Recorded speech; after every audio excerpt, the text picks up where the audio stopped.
ہمارے غیر مسلم بھائیوں کے یہاں ماں کے پیر چھوتے ہیں، ہماری شریعت نے ماں کے پیر چھونے کی اجازت نہیں دی۔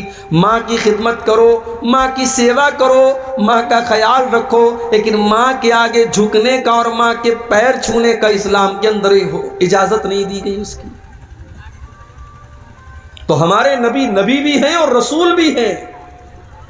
آپ جو شریعت لے کر کے آئے ہیں، اس نے پچھلی تمام شریعتوں کو منسوخ کر دیا، کینسل کر دیا۔ اب شریعت چلے گی قیامت تک تو آپ ہی کی شریعت چلے گی۔ عمر فاروق رضی اللہ تعالیٰ عنہ تورات کا ایک نسخہ لے کر کے اللہ کے نبی کے سامنے پڑھ رہے ہیں۔ 12ویں کے الفاظ ہے، اللہ کے نبی کا چہرہ غصے سے لال ہو رہا ہے۔ عمر فاروق کی نظریں تو اس کتاب کی طرف ہیں، وہ اللہ کے نبی کا چہرہ نہیں دیکھ رہے ہیں۔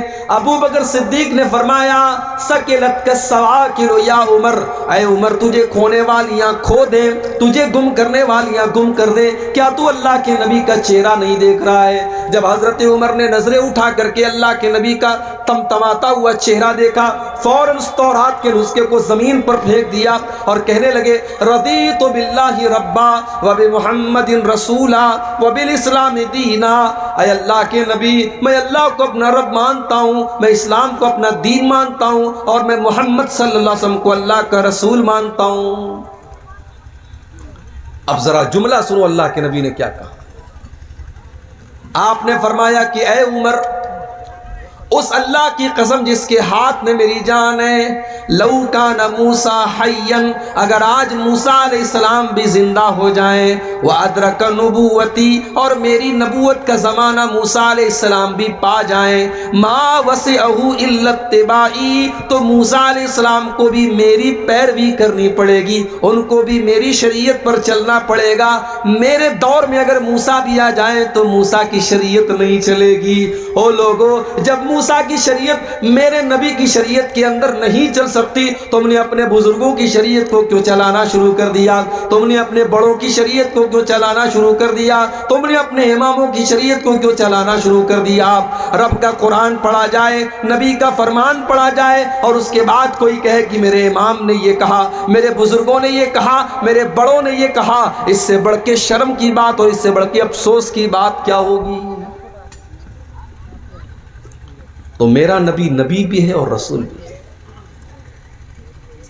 الذین یتبعون الرسول النبی الامی، میرا نبی نبی بھی ہے اور میرا نبی رسول بھی ہے اور میرا نبی امی بھی ہے۔ امی کس کو کہتے ہیں؟ امی بنا ہے ام سے، ام کے معنی ماں۔ ماں کے پیٹ سے بچہ نکلتا ہے تو پڑھ لکھ کر کے نہیں نکلتا ہے، ان پڑھ ہوتا ہے۔ اللہ کے نبی امی تھے کیونکہ پورے عرب کے اندر زیادہ تر لوگ امی تھے، پڑھنا لکھنا نہیں جانتے تھے، پڑھنے لکھنے کا شوق ہی نہیں تھا۔ اللہ نے اپنے آخری نبی کو امی کیوں بنایا؟ قرآن اٹھاؤ، قرآن کا 21واں پارہ اٹھاؤ، اللہ جواب دیتا ہے وَمَا كُنْتَ تَتْلُو مِنْ قَبْلِهِ مِنْ كِتَابٍ وَلَا تَخُطُّهُ بِيَمِينِكَ إِذًا لَارْتَابَ الْمُبْطِلُونَ۔ اے نبی، آپ نہ تو کوئی کتاب پڑھتے تھے، نہ آپ ایک لائن لکھ سکتے تھے۔ اگر آپ پڑھنا لکھنا جانتے تو یہ شک کرنے والے، یہ باطل پرست لوگ، یہ مشرک لوگ، یہ کافر لوگ آپ کی نبوت پر سوال اٹھا دیتے، یہ کہتے یہ تو پڑھے لکھے ہیں، انہوں نے تورات کے اندر پڑھ کر کے یہ بات بتائی ہے، انہوں نے انجیل کے اندر پڑھ کر کے یہ بات بتائی ہے۔ اے نبی، ہم نے آپ کو امی بنایا، آپ کا کوئی استاذ نہیں، آپ کسی مدرسے میں نہیں گئے، آپ نے قلم چلانا نہیں سیکھا، آپ نے لکھنا نہیں سیکھا، آپ نے پڑھنا نہیں سیکھا، پھر بھی آپ اللہ کا قرآن دنیا کو پڑھ پڑھ کے سنائیں گے، پھر بھی آپ نبی ہیں اور آپ اپنی حدیثیں پڑھ پڑھ کے سنائیں گے۔ دنیا حیرت سے دیکھے گی اور سوچے گی اس کو سکھانے والا کون ہے؟ تب دنیا کو پتا چلے گا کہ آپ کو سکھانے والا آپ کا رب ہے۔ آپ امی تھے مگر آپ دنیا کے ٹیچر تھے۔ میرے نبی امی تھے، کسی مدرسے میں نہیں گئے، کسی ٹیچر کے سامنے آپ نے زانوے تلمس طے نہیں کیا، مگر آپ ساری کائنات کے ٹیچر تھے، ساری کائنات کے معلم تھے، گرو تھے آپ۔ اسی لیے اللہ نے جب اپنے نبی کی خصوصیات کا تذکرہ قرآن میں کیا تو کیا فرمایا؟ وَيُعَلِّمُهُمُ الْكِتَابَ وَالْحِكْمَةَ، میرا نبی تم کو قرآن سکھاتا ہے، میرا نبی تم کو حکمت کی باتیں سکھاتا ہے، میرا نبی ٹیچر ہے، میرا نبی معلم ہے، میرا نبی تم کو کتاب و حکمت کی تعلیم دیتا ہے۔ مگر افسوس، جس نبی نے دنیا کو ٹیچنگ دی اور تعلیم دی اور شکشا دی، اس نبی کا کلمہ پڑھنے والے آج شکشا سے دور ہیں، تعلیم سے دور ہیں۔ سیمانچل کا علاقہ ہے، شیرشاہ آبادی ہمارے بھائیوں کی ایک بڑی آبادی اس علاقے میں، جا کر کے ذرا رپورٹیں دیکھو کہ تعلیم کا تناسب کیا ہے، تعلیم کا پرسنٹیج کیا ہے۔ آج ہماری شیرشاہ آبادی برادری میں تعلیم کا پرسنٹیج بہت کم ہے۔ سیمانچل کے علاقے میں مسلمانوں میں تعلیم کا پرسنٹیج بہت کم ہے، نہ دین کی تعلیم ہے نہ دنیا کی تعلیم ہے۔ کیوں میرے بھائیوں؟ ہمارے یہاں بچے تھوڑے سے بڑے ہوتے ہیں، ہم ان کو کام پہ لگا دیتے ہیں، باپ یہ سوچتا ہے کہ یہ بیٹا بڑا ہو رہا ہے، اس کو پڑھنے لکھنے بھیجیں گے، اس کے اوپر پیسہ خرچ کرنا پڑے گا، یہ کام کرے گا تو 4 پیسے لے کر کے آئے گا۔ وہ لوگوں، دنیا کی دوسری قوموں نے اپنے پیٹ کو کاٹا ہے اور ایک ٹائم کھایا ہے اور ایک ٹائم بھوکے رہے، مگر انہوں نے اپنے بچوں کو پڑھایا ہے۔ کتنے ایسے رکشہ چلانے والے جنہوں نے اپنے بچوں کو ڈاکٹر بنایا ہے، کتنے ٹھیلے پر سامان بیچنے والے جنہوں نے اپنی بیٹیوں کو ڈاکٹر بنایا ہے۔ وہ لوگوں، یہ جذبہ ہماری قوم کے اندر کیوں نہیں ہے؟ یہ جذبہ ہمارے اندر کیوں نہیں ہے؟ ہم اپنے بچوں کو تعلیم کیوں نہیں دلاتے؟ یاد رکھو میرے بھائیوں، اگر ہم نے اپنے پیٹ کے لیے اپنے بچوں کو تعلیم سے دور رکھا، مدرسے سے دور رکھا، اسکول سے دور رکھا، تو ہم وہی کام کر رہے ہیں جو 1400 سال پہلے کیا جاتا تھا۔ وَلَا تَقْتُلُوا أَوْلَادَكُمْ خَشْيَةَ إِمْلَاقٍ، اے لوگو، اپنی اولاد کو پیٹ کے لیے تم قتل نہ کرو، اپنے پیٹ کے لیے اپنے بچوں کو قتل نہ کرو۔ اپنے بچوں کو تعلیم سے دور کرنا، شکشا سے دور کرنا، مدرسے سے دور کرنا، اسکول سے دور کرنا، یہ بھی ان کو قتل کرنا ہے، یہ بھی ان کی ہتیا کرنا ہے۔ اسلام کے اندر شکشا کا بڑا مہتو ہے، بڑی اہمیت ہے میرے بھائی۔ ہمارے نبی اکرم کے اوپر قرآن کی جو پہلی 5 آیتیں نازل ہوئیں، جا کر کے اٹھا کر کے دیکھو، ان 5 آیتوں میں نہ نماز کا ذکر ہے، نہ روزے کا ذکر ہے، نہ زکوٰۃ کا ذکر ہے، نہ حج کا ذکر ہے۔ کیا فرمایا گیا ان 5 آیتوں میں؟ اقرا بسم ربک الذی خلق، خلق الانسان من علق، اقرا وربک الاکرم الذی علم بالقلم، علم الانسان ما لم یعلم۔ اے نبی، پڑھیے اپنے اس رب کے نام سے جس نے پیدا کیا، پڑھیے آپ کا رب بڑا کریم ہے، پڑھیے آپ کے رب نے قلم کے ذریعے آپ کو تعلیم سکھائی، انسان کو وہ سکھایا جو انسان نہیں جانتا تھا۔ قرآن کی پہلی 5 آیتوں میں قلم کا ذکر ہے، پڑھنے کا ذکر ہے، تعلیم کا ذکر ہے۔ اگر اس قرآن کا ماننے والا اگر آج تعلیم سے دور ہے میرے بھائیوں، تو شرم آنی چاہیے اور ہمیں چلو بھر پانی میں ڈوب مرنا چاہیے۔ ہمارے نبی امی ہیں، مگر ساری کائنات کو درس دینے کے لیے آئے ہیں۔ ہمارے نبی کے ٹیچر کون ہیں؟ قرآن اٹھاؤ، اللہ فرماتا ہے علمہ شدید القویٰ ذو مرۃ فاستویٰ۔ میرے نبی کا ٹیچر تو جبریل جیسا فرشتہ ہے، جو اپنے پر کو زمین پہ مار دے تو ساری زمین جل جائے گی۔ اتنا ہیوی، اتنا ہیبت ناک اور تمام فرشتوں کا سردار جبریل امین میرے نبی کا ٹیچر ہے۔ میرے نبی کو قرآن پڑھانے والا ٹیچر جبریل امین ہے۔ تو اللہ کے رسول بھی ہیں، نبی بھی ہیں، امی بھی ہیں۔ الذی یجدونہ مکتوبا عندہم فی التوراۃ والانجیل۔ کیا بھائی صاحب، ایک بار سیٹ کر لو بھائی۔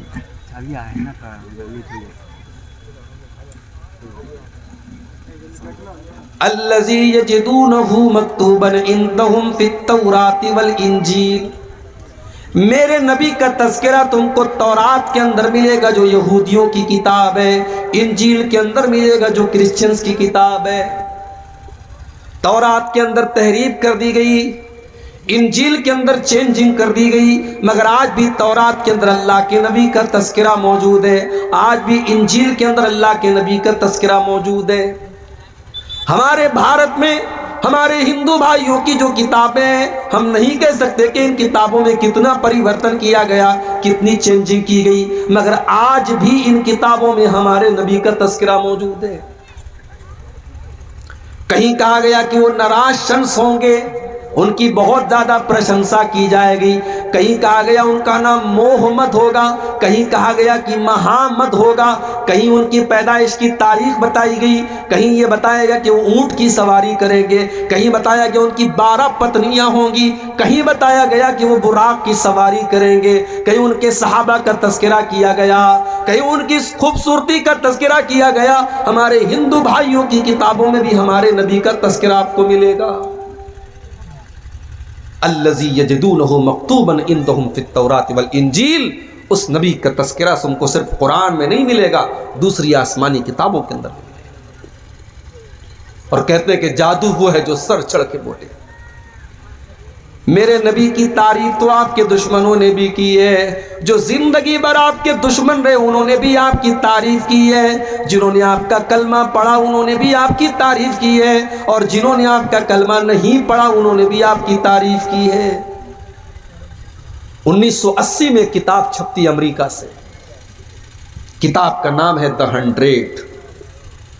100 گریٹ پرسنالٹیز، دنیا کے 100 مہان ویکتی۔ کتاب کا رائٹر کون ہے؟ ایک عیسائی اسکالر ہے، اس کا نام ہے doctor Michael Hart. Doctor Michael Hart نے دنیا کے 100 مہان ویکتیوں کے اوپر ایک کتاب لکھی۔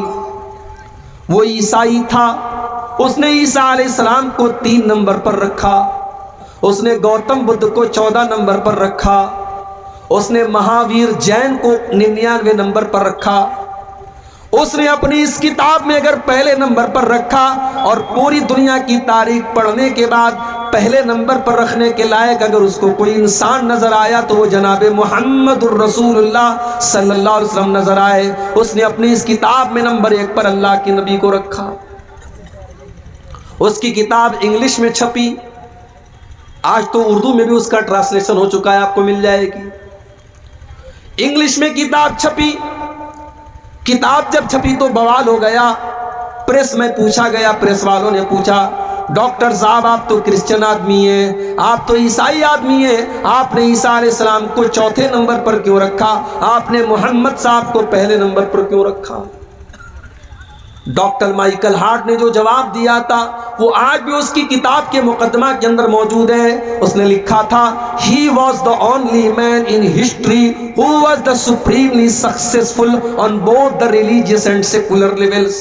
اس نے کہا کہ پوری دنیا کی تاریخ میں، پورے دنیا کے اتہاس میں، پورے مانو اتہاس میں مجھے اگر کوئی ایسی شخصیت ملی جو مذہبی بھی ہو اور سیکولر بھی ہو، ایک طرف نماز بھی پڑھ رہی ہو اور ایک طرف 4 بیٹیوں کے باپ کا بھی فرض نبھا رہی ہو اور 9 بیویوں کے شوہر کا بھی فرض نبھا رہی ہو، ایک اچھا باپ بھی ہو، ایک اچھا شوہر بھی ہو، ایک اچھا کمانڈر بھی ہو، ایک اچھا پولیٹیشین بھی ہو، ایک اچھا انسان بھی ہو، اگر میں نے ایسی کوئی شخصیت دیکھی ہے تو صرف اور صرف جناب محمد رسول اللہ صلی اللہ علیہ وسلم کی دیکھی ہے۔ اس لیے میں مجبور ہوں، میں نے نمبر 1 پر اگر رکھا ہے تو اللہ کے نبی کو رکھا ہے۔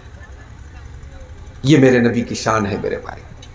الذی یجدونہ مکتوبا عندہم فی التوراۃ والانجیل، میرے نبی کا تذکرہ تم کو تورات کے اندر ملے گا، تم کو انجیل کے اندر ملے گا۔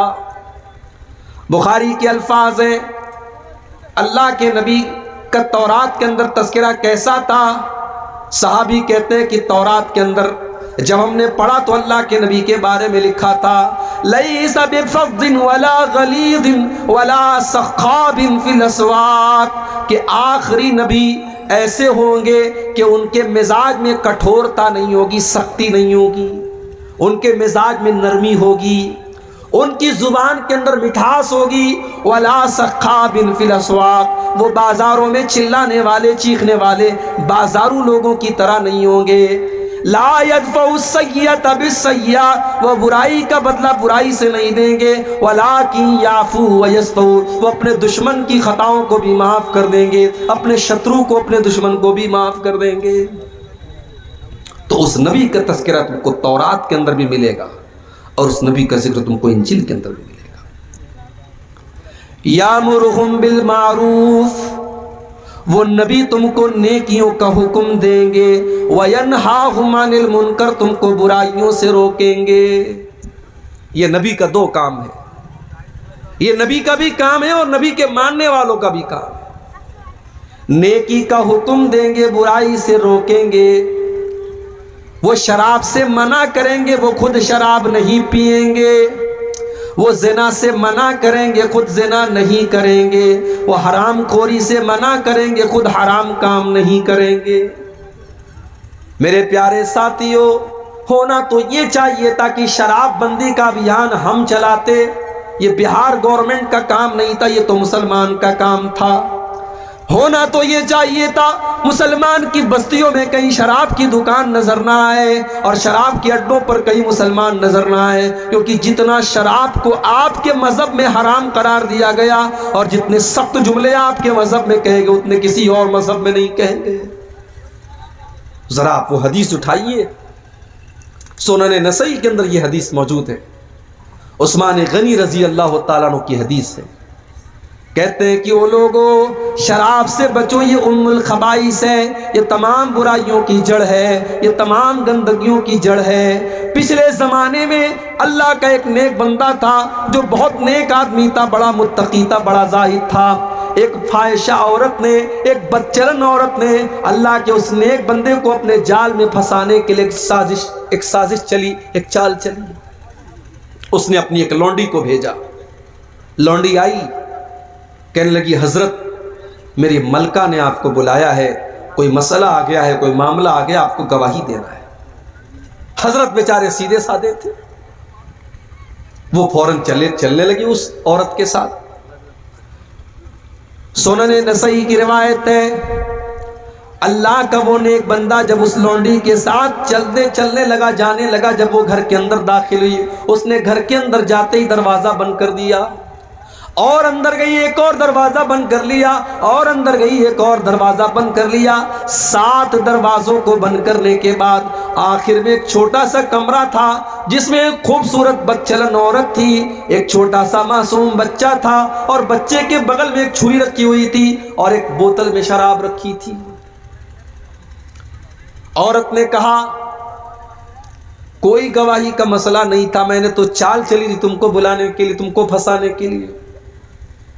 اب تو 7 دروازے بند ہیں، تمہیں بھاگنے کا کوئی راستہ نہیں۔ اب 3 چوائس تمہارے سامنے، یا تو میرے ساتھ زنا کرو، یا تم اس بچے کو قتل کرو، یا تم اس بوتل کی شراب میں سے ایک گلاس، ایک پیالہ تم شراب پی لو۔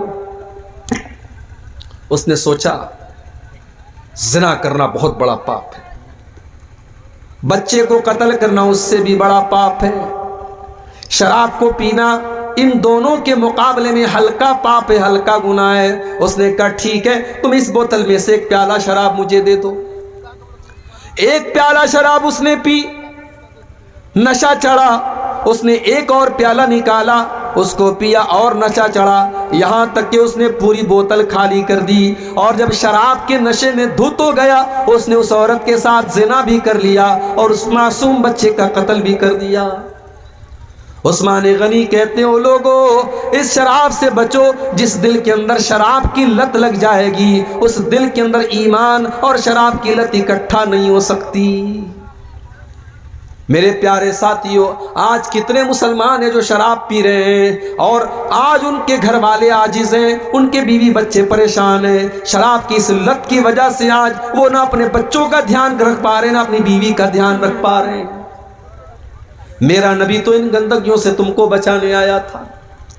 یامرہم بالمعروف، میرا نبی تو تم کو نیکیوں کا حکم دینے کے لیے آئے تھے، وینہاہم عن المنکر، تم کو برائیوں سے روکنے کے لیے آئے تھے۔ دنیا کی جتنی برائیاں ہیں، اللہ کے نبی تمام برائیوں سے روکنے کے لیے آئے تھے، اور جتنے اچھے کام ہیں، جتنے نیکی کے کام ہیں، اللہ کے نبی ان نیکی کے کاموں کو بتانے کے لیے آئے تھے۔ نبی کی سیرت اٹھا کے دیکھو، آپ جو بات بیان کرتے تھے اس کے اوپر خود پورا عمل کرتے تھے۔ اگر آپ نے دنیا والوں سے یہ کہا کہ اپنی زبان سے تم جھوٹ نہ بولو، تو میرے نبی نے خود ایسی زندگی گزار کر کے دکھائی کہ آپ نے کبھی جھوٹ نہیں بولا، آپ کے اوپر کبھی جھوٹ کی تہمت نہیں لگائی گئی۔ آپ نے اگر لوگوں کو ایمانداری کا سبق دیا تو میرے نبی نے پوری زندگی ایمانداری کی گزاری۔ اگر آپ نے لوگوں کو وعدہ پورا کرنے کی شکشا دی تو میرے نبی نے کبھی وعدہ خلافی نہیں کی۔ آپ کی زندگی میں قول و عمل میں تضاد نہیں ہے، آپ کے کردار میں اور آپ کی گفتار میں فرق نہیں ہے۔ جو زبان سے کہا اس کے اوپر عمل کر کے دکھایا۔ اپنی امت سے کہا کہ 5 ٹائم کی نماز پڑھو، ہو سکے تو تہجد کی بھی پڑھ لو، کمپلسری نہیں ہے، ضروری نہیں ہے، انیواریہ نہیں ہے۔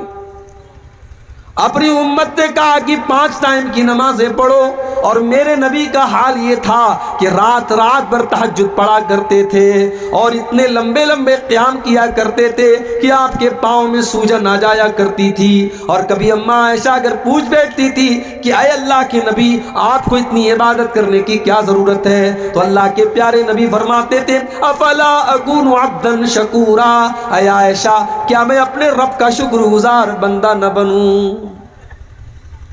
تو میرا نبی نیکیوں کا حکم دیتا ہے اور برائیوں سے روکتا ہے۔ وَيُحِلُّ لَهُمُ الطَّيِّبَاتِ، اور میرے نبی تم کو پاک چیزوں کو حلال کرتے ہیں تمہارے لیے۔ وَيُحَرِّمُ عَلَيْهِمُ الْخَبَائِثَ، اور ناپاک اور گندی چیزوں کو تمہارے لیے حرام کرتے ہیں۔ میرے پیارے بھائیوں، اللہ کے نبی کی جو شریعت لے کر کے آپ آئے وہ شریعت کتنی پیاری شریعت ہے۔ ہم جتنی حلال چیزیں، ہمارے جتنے کھانے کے لائق چیزیں وہ ہم کھا سکتے ہیں، اور جتنی حرام چیزیں وہ ہم کو نہیں کھانا ہے۔ جانور تو بکرا بھی ہے، بکری بھی ہے، اور جانور کتا بھی ہے۔ بکرا بکری حلال ہے، کتا حرام ہے۔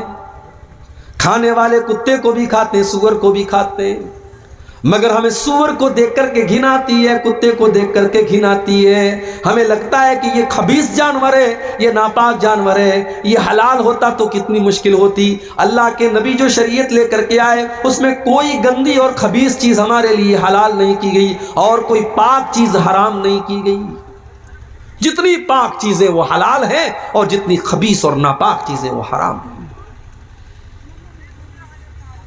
جب کورونا وائرس آیا تھا اس دور میں سب سے پہلے چائنا سے اس کی شروعات ہوئی تھی۔ تو چائنا کا ایک شہر ہے، وہاں بہت بڑی مارکیٹ ہے جہاں مختلف جانوروں کے گوشت بکتے ہیں۔ اس وقت جب کورونا وائرس ہمارے انڈیا میں نہیں آیا تھا، چائنا میں شروع ہوا تھا، اس دور میں میں نے یوٹیوب کے اوپر ایک ویڈیو دیکھا چائنا کی اس مارکیٹ کا، کہ دیکھوں وہاں کیا کیا لوگ کھاتے ہیں۔ یقین مانیے اگر وہ ویڈیو آپ دیکھ لیتے، کوئی کمزور دل اور دماغ کا آدمی دیکھ لیتا تو شاید الٹی کر دیتا۔